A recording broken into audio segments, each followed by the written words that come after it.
This book is based on interviews, conversations, and observations from 4.5 years of reporting in and around Brooklyn's Brownsville neighborhood, as well as outside research. It's filtered through my own interpretations of what I saw, heard, read, concluded, and believed. One of the harder decisions was over what to call a neighborhood like Brownsville. I went with inner city because it's what most of the locals used and, I guess, the clearest way to put it at the moment. The word is loaded because it has been misused so often, especially in efforts to deny the forces of systemic oppression that batter black and brown neighborhoods. I wrote this book because I wanted to explore why some kids made it out and some didn't. What were the factors that made the difference? And did escaping tough circumstances also have to mean turning your back on the neighborhood? In my reporting on disenfranchised communities across the country, I repeatedly came across people who dealt with the fear of poverty or crime, learned lessons from their circumstances that helped them grow into successful adults, and then found themselves drawn back to their homes. This book is entirely from a third-person perspective because I wanted to present this world as it looked, and as it continued to look in the moments I wasn't there. This story belongs to the people who allowed me to peek into their lives, and my primary goal is to do them justice, while answering the questions I'd become focused on. While I do not appear in this book as a character, the story I chose to tell is undoubtedly personal, a journey to better understand tensions that have discomforted me. I was part of a wave of gentrifiers moving into Flatbush, Brooklyn in the early 2010s, and I still live there as of this writing. My apartment is 2.5 miles from Betsy Head Park, an easy walk on a nice day. I go to bars and brunch spots that replaced long-time local businesses. There's no escaping the knowledge of the benefits I've gained at the expense of families with deep roots in a place I only recently started calling home. I began reporting this book around the time I'd started grappling with my feelings about football, the sport that dominated much of my childhood. I had NFL aspirations and played until my second year in college. I love the game and still believe that the virtues I learned from playing it were critical to whatever success I've been able to find.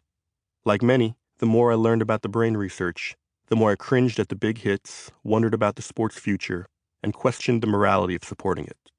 In reporting this book, I hope to cultivate some sort of understanding, in myself at least, of what football's place in American society is, will be, and should be.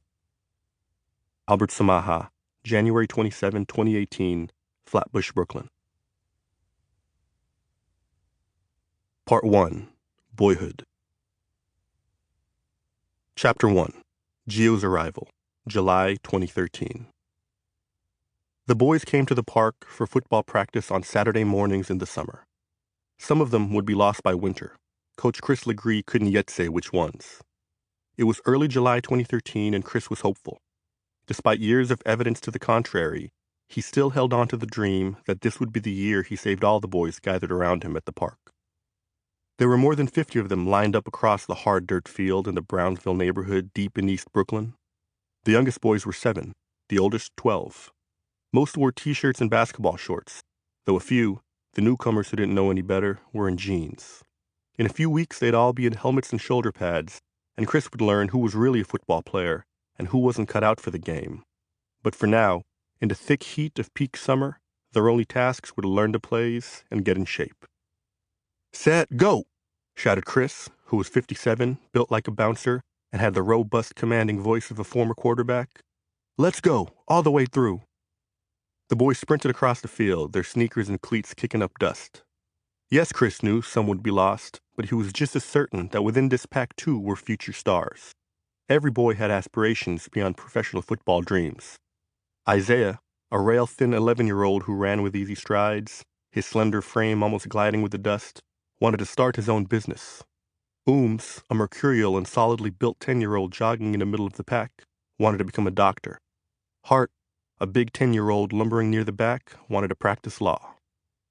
It was hard to tell at this point whose childhood struggles were prologues to against-all-odds stories of upward mobility and whose foreshadowed tragedy. Who would make it out and who wouldn't. To Chris, it sometimes felt arbitrary. He coached boys at this park for nearly 2 decades, and over those years he'd seen promising kids from stable households and decent schools fall into the streets, and he'd seen troubled kids with poor grades and juvenile records get on track. The adolescent years were fickle in this neighborhood. One push this way or that could make all the difference, erasing every move that came before. It was both a reason to hope and to despair. "Keep going,"